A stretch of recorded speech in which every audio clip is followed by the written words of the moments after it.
Relatos sempiternos. Hola a todos, me llamo Esther.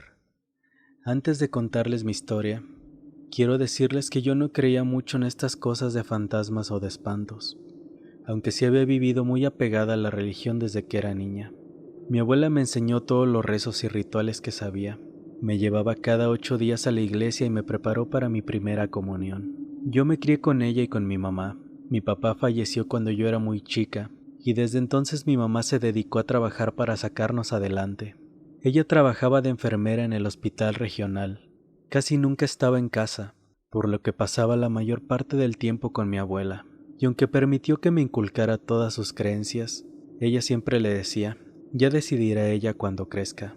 Al principio todo esto de los rezos lo tomaba como un juego, pero al pasar de los años lo empecé a sentir como una carga. Había muchas cosas que no me gustaban, pero al final las hacía porque mi abuela me lo pedía. Y así transcurrió nuestra vida sin grandes sobresaltos, hasta que un día mi abuela de la nada enfermó de gravedad, perdió el movimiento de casi todo su cuerpo y quedó postrada en cama. Apenas se abría los ojos, le habían diagnosticado cáncer. Los médicos no nos dieron muchas esperanzas, por lo que mi mamá decidió que nos la trajéramos a la casa para que pasara sus últimos días con nosotras. Fueron meses muy difíciles. Nos dedicamos en cuerpo y alma al cuidado de ella. Una noche, mientras revisaba el suero y sus medicamentos, me asusté cuando vi que intentó enderezarse sobre la cama, al tiempo que balbuceó algo casi incomprensible. Como pude, reaccioné y la recosté de nuevo sobre la almohada.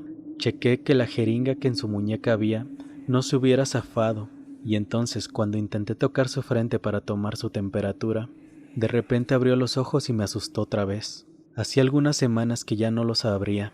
Me miró con ternura y apenas murmuró, «Mi niña», y con mucho esfuerzo movió su mano y me señaló un cajón de su tocador. Me paré y fui hasta el mueble. Al abrirlo y revolver las cosas que había dentro, encontré una pequeña bolsa de gamuza. Se la llevé y la puse entre sus manos. Con mucho trabajo quitó el pequeño nudo. Era un hermoso rosario de plata. Entonces empezó a toser y cuando le acerqué el vaso de agua, me agarró del brazo y me puso el rosario en mi mano.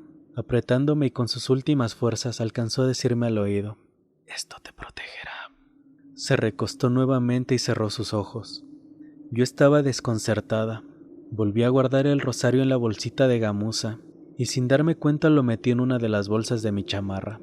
Me senté en el sillón al lado de su cama para continuar mi guardia. Por la noche llegó mi mamá y así yo pude irme a descansar a mi habitación. Mi abuela falleció esa misma madrugada. Yo estaba dormida cuando mi mamá fue a despertarme. No fue necesario que me lo dijera. Las lágrimas en sus ojos y su expresión de tristeza lo decían todo. Iniciamos los preparativos del funeral. La velamos por la noche en la casa y en compañía de algunos familiares y vecinos, y al otro día por la mañana la enterramos, junto a mi abuelo y mi papá. Regresamos a casa totalmente abatidas. Por la tarde despedimos a los últimos familiares y nos acostamos a dormir temprano. Yo caí como una piedra y dormí profundamente por varias horas, pero a eso de las 2 de la madrugada me desperté. Tenía una sed espantosa y me fui a la cocina. Al pasar por la sala, empecé a escuchar muchos ruidos extraños en el portón de madera de la entrada. Primero escuché como si alguien lo empujara suavemente. Pensé que era alguna corriente de aire, pero las sacudidas empezaron a ser cada vez más violentas. Se escuchaban los golpazos tan fuertes como si alguien lo pateara y arañara con mucha furia. El ruido despertó a mi mamá, quien bajó rápidamente. Al verme en la sala se sorprendió y me preguntó qué es lo que estaba pasando. Me alcé de hombros y juntas nos acercamos a la ventana. Hicimos ligeramente a un lado la cortina y nos asomamos, pero solamente podíamos ver la parte de adentro que se sacudía violentamente por los golpes. Nos quedamos mirando asustadas, cuando de pronto cesaron los golpes. Yo tuve toda la intención de salir a ver qué era lo que había sucedido, pero mi mamá me detuvo. Me dijo que mañana por la mañana le hablaría a uno de mis tíos para que viniera a acompañarnos y a revisar. No quise contradecirla. Yo en verdad quería salir para saber qué había pasado, pero habían sido días muy duros para ambas, así que le hice caso y me regresé a mi cuarto. Al otro día, mientras desayunábamos, escuchamos el timbre de la sala. Salimos al patio y nos acercamos temerosas al portón. Mi mamá gritó preguntando que quién era. La voz de mi tío Carlos nos tranquilizó. Yo quité los seguros y salimos. Él ya revisaba los golpes. La madera estaba magullada y aparecían como rasguños a lo largo de todo el portón. Mi tío siguió revisándola otro rato. Después nos metimos todos a terminar nuestro desayuno. Mientras comíamos nos comentó que probablemente había sido algún animal. En el suelo había muchas pisadas como de pezuñas, quizá de un toro o alguna cabra, pero no descartó a un lobo por los rasguños sobre la madera. La explicación medio tranquilizó a mi mamá. Yo intuía que era algo más, pero no supe cómo explicarlo. Llegó la noche nuevamente y todo parecía ir normal, pero exactamente a la 1 de la mañana se empezó a escuchar nuevamente cómo golpeaban el portón, primero suave y después violentamente. Parecía que alguien o algo quería entrar a la casa. Mi mamá, muy asustada, marcó a la comandancia del pueblo, pero la línea sonó todo el tiempo ocupada. Entonces no tuvo más remedio que volver a marcarle a mi tío Carlos. Al colgar, escuchamos que las embestidas se hicieron más fuertes. En algún momento pensé que no aguantaría la vieja madera del portón, pero al cabo de unos minutos todo volvió a quedar en silencio. Mi tío vivía hasta el otro extremo del pueblo. Llegó después de media hora con uno de mis primos. Le marcaron a mi mamá cuando ya estaban afuera y entonces fue cuando salimos. Como traían sus lámparas ya revisaban la puerta. En la parte de abajo ya se habían roto varias tablas. Mi tío nos comentó que un poco más y se hubiera abierto un boquete enorme, o que incluso pudo haber caído una parte del portón. Le dijo a mi primo que se regresara, que él se quedaría con nosotras para que mañana temprano se dedicara a repararlo. Mi primo se subió a la camioneta y se fue. Todos nos metimos a la casa. Al otro día, desde muy temprano, mi tío se dedicó a trabajar en las reparaciones. Yo intuía que no era un animal común. Entonces se me ocurrió colocar un espejo en lo alto de la marquesina del lado de la calle, de forma que desde dentro se pudiera ver al lado de fuera del portón. Por la tarde se despidió mi tío y nos comentó que ya había hablado con un amigo de la comandancia para que éste se diera unas vueltas por las noches y así estuviéramos más tranquilas. Creímos que todo iba a estar bien, pero apenas habían pasado unas horas desde que se había ido, cuando sonó el teléfono. Era mi tía Rocío, la esposa de mi tío Carlos. Nos dijo que él había sufrido un accidente y que estaba en el hospital regional.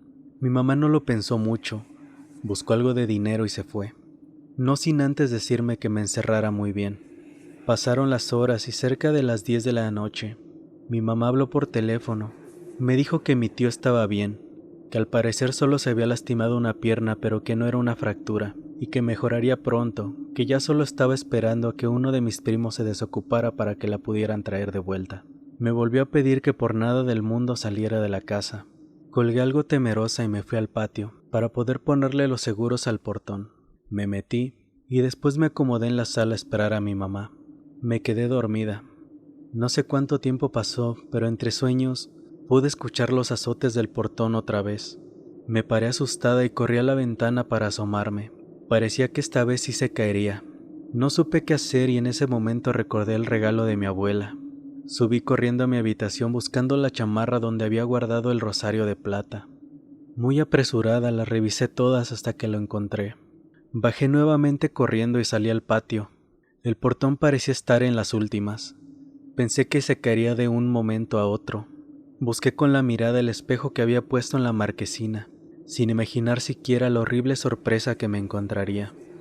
Era una criatura espantosa, que parecía un lobo gigante que estaba parado sobre sus 2 patas traseras, pero aquellas patas se parecían más a las de una cabra, y que en lugar de garras parecía tener pezuñas. Sus patas delanteras eran demasiado grandes para su cuerpo, parecían colgarle hasta llegar al piso, con unas garras muy largas como cuchillos, y de su hocico asomaban unos gigantescos colmillos babeantes, cuando de pronto sentí sus pequeños ojos rojos mirándome. Pensé que me desmayaría. Las piernas se me doblaron y caí de rodillas. Agarré el rosario de plata entre mis manos. Cerré los ojos y empecé a rezar con voz alta, con toda la fe que podía y lo más fuerte que podía, tratando de opacar los bufidos de aquella bestia, y recé y le pedí a mi abuela que me protegiera. El portón dejó de moverse. Escuché que un automóvil se acercaba. Me levanté, quité los seguros y abrí. Era mi mamá con mi primo. Al bajar de la camioneta los dos se quedaron mirando aterrorizados lo que quedaba de aquel portón. Entramos por nuestras cosas personales y nos regresamos con mi primo a su casa. Al otro día, mi mamá solicitó un cambio en el hospital donde trabajaba. Corrió con suerte. Le asignaron un lugar en la ciudad. Por la tarde regresamos con una mudanza por el resto de nuestras cosas. Al salir no pude evitar mirar de reojo el portón destrozado y a punto de caerse. Fue la última vez que vi la casa. Mi mamá la vendió a los pocos meses, y desde entonces nunca más hemos vuelto a hablar de lo que pasó aquella noche. Pero hasta el día de hoy, aún sigo conservando el rosario de plata que me dio mi abuela.